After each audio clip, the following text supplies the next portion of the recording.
Faceplant Prophecy.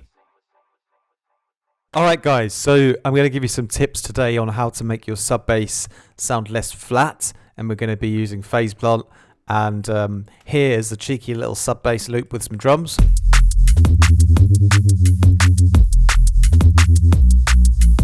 There's no side chaining going on yet, but you can hear the sub on its own here.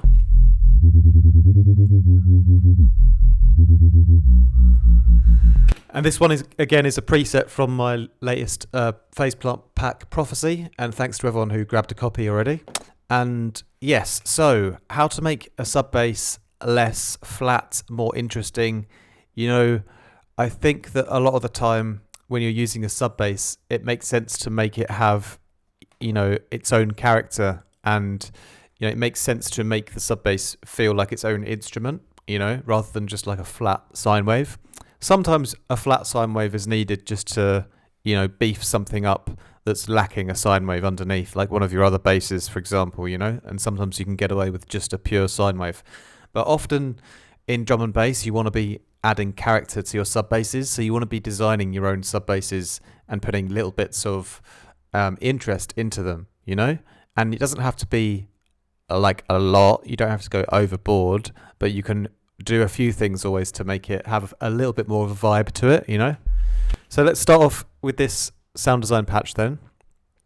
I have a singular sine wave here, and then we're going to just add in another sine wave in the same group here, and we're going to detune them from each other.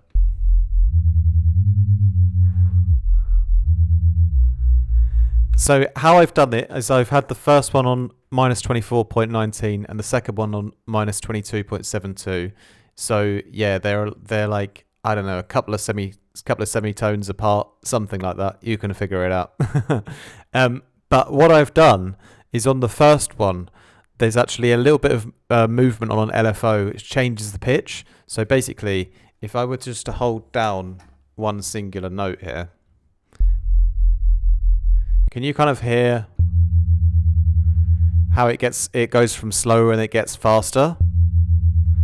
As this LFO gets to the top here, the detuning becomes more intense. So what you've got then is you've got a detuned wobble to your sub bass, which actually changes speed as well, you know?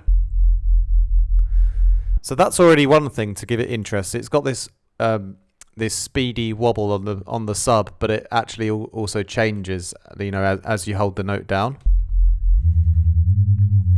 Okay, it will naturally wobble faster when it's higher up in the keyboard as well, but at the same time as it does that, as you go up the keyboard, it's also changing the speed anyway, you know. So that's the first thing. And one other thing I've done is I've done a bit of frequency modulation. So I've set the output of the first one to modulate the phase of the second one. And as you can hear, it kind of gives it a little bit of an extra harmonic, you know, so it makes it a little bit more, I guess just a tiny bit more audible in the sort of higher part of the sub bass, you know.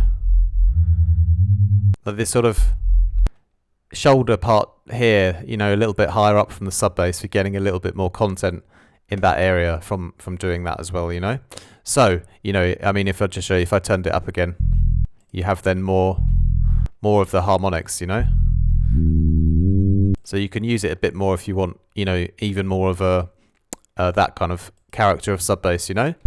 But this one's still fairly balanced just towards the low part of the sub.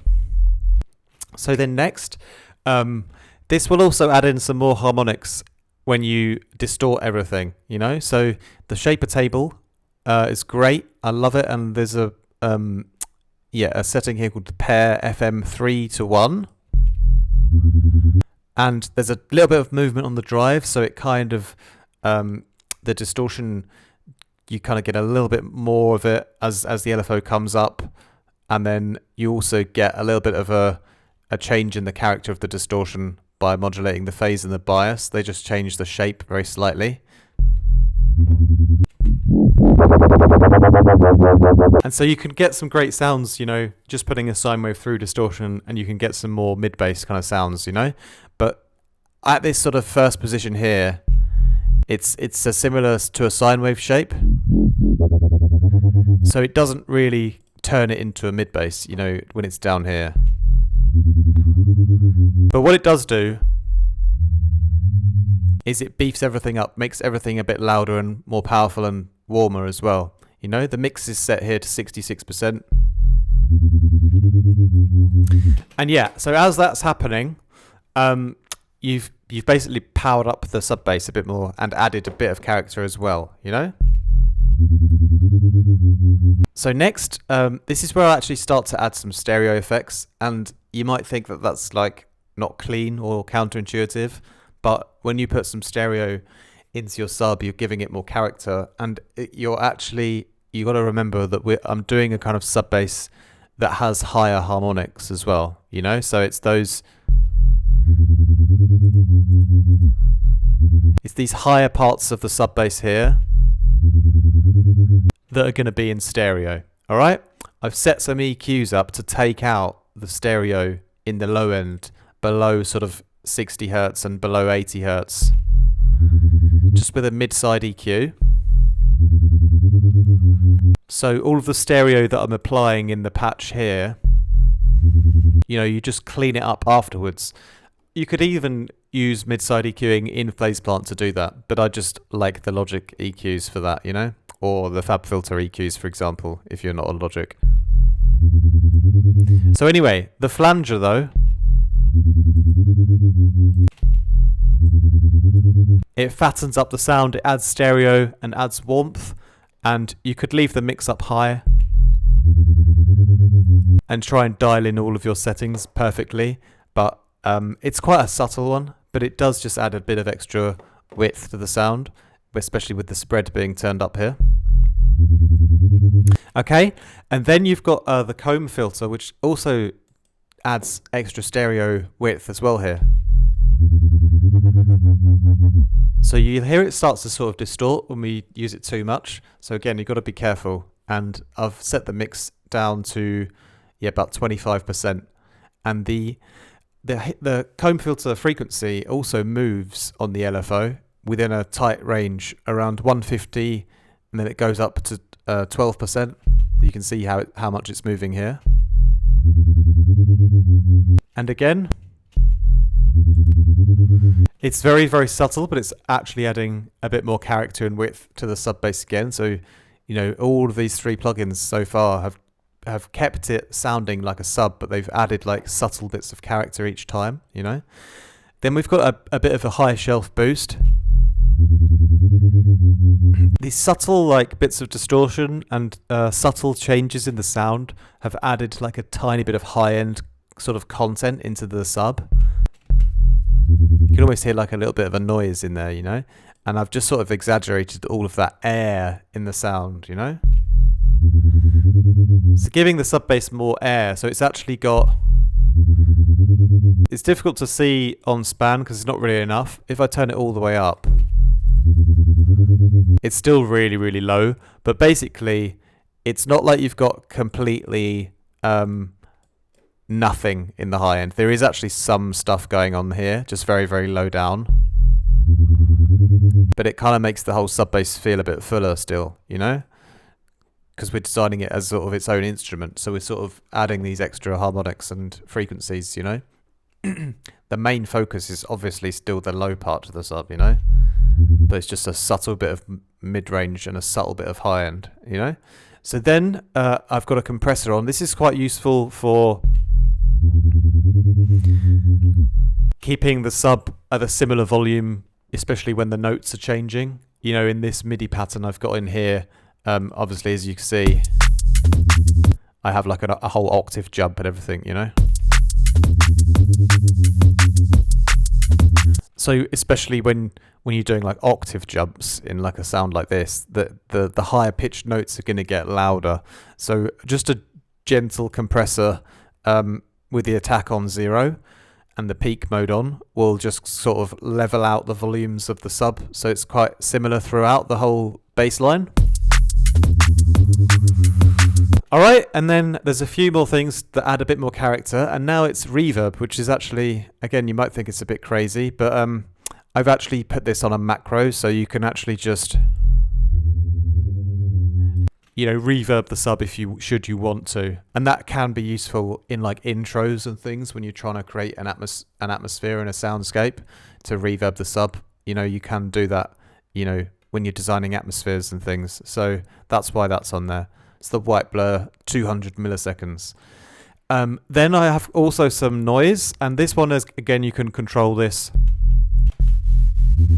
So again, it's just like giving that sub a little bit of top end, helps to make it feel a bit fuller, and will help it to cut through the mix a bit more as well. And again, it's very low here by default, 7%. So it's just a tiny little noise layer in the high end to sort of make it sound like it's almost a bit more analog, It gives the impression that it's been run through like some hardware or something, and it's got a bit of noise signal on the sound now, Afterwards, then,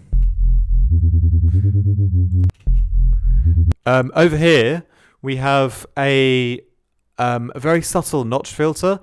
It's not a complete notch, which would be like this. It's one of these little bells. It's like a EQ cut kind of thing, and it's really, really subtle. It's a small amount. The Q is fairly high. The gain, it only comes down 3 and a bit dB, and it's at 107 hertz. And this is just almost like a mixing thing. It's just shaping the sound, so it's you got a little bit more emphasis on the sub part again at the sort of 50 hertz, and a little bit less emphasis at the boomy area, like around 107 hertz. That's just sort of been done to taste. What have we got then next? I think it looks like there's actually just a tiny bit of a low end reduction here. It's very, very subtle. And then the clipper is just used to like gain the whole volume up at the end. So you can use the clipper to push it to the edge, and you can see where the distortion will be. And at around 2.7, it's loud but clean still, no distortion there. So it's a bit of extra headroom I had for the sub. I just pushed it up there. So it's good to know where the limit to the sub is as well. You've got to know how loud you can go before it distorts, and you want to get it nice and loud. You can always turn it down later, but you might as well start off with a loud sub always. So if you turn all of these lanes off and listen to the sub again,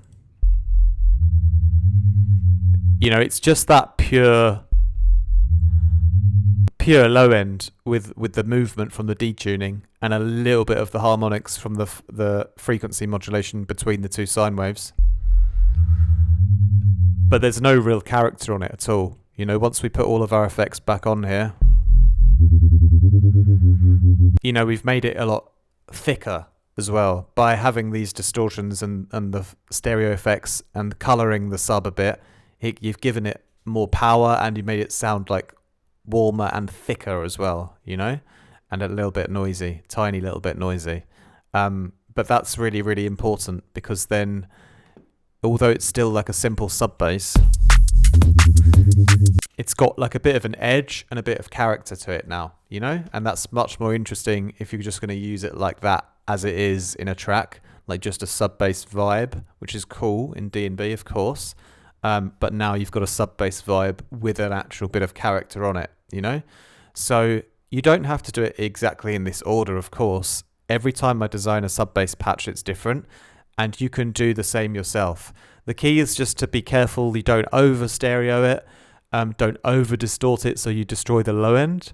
But generally, when you're using a couple of sine waves to add movement, or to get things started, you will be able to do a bit of distortion. You will be able to do a little bit of stereo stuff to give it extra character without destroying the actual sub bass either. So you can do a little bit of this cool stuff to give it some extra flair and some extra edge, So it's a subtle art form, but it's a really useful thing to get used to, because you can give your sub sounds in your track like a much more unique flavor, and you can design them yourself like this too. And it's a sound that's always going to be used in electronic music and DNB. So it's worth getting good at making sub basses that have like different vibes to them. So anyway, hope that was helpful. Thank you very much for watching. May I remind you once more as well that Prophecy is out now, my latest Faceplant preset pack, and it's still on sale until the end of this week, and you can use the discount code Prophecy, all caps, to get 20% off. Thank you very much for watching. You can also check out the other links in the description box down below for my other preset packs, one-on-one coaching, mastering services, and my Discord community, which is accessible via Patreon. Also, please hit the like button and subscribe. Leave us a comment down below, and I'll chat to you guys soon. Much love. Take care. Out now.